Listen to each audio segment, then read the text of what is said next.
Така, сега вече продължаваме с видео номер 3. Намазано е силикончето.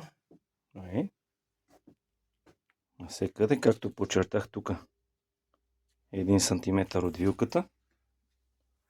Така. Капак.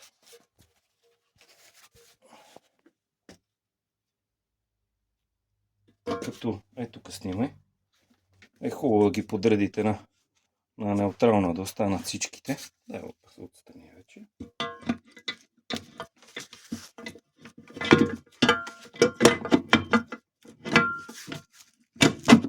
Ето са почти е затворена. Да, ето да снимаме на хората да видят. Тук вътре пръста ми къде се учи. Точно така вижда се за егерката. Задръж за момент. Така. Дигнем нагоре. Ето тук сега. Трябва да се бъркне, за да бъде затворена. Ето тук. Задръж. Така. Изгуменото чукче само докато щракне за егерката. Ето. Вече кутията е затворена. Това е всичко останало. Го знаете.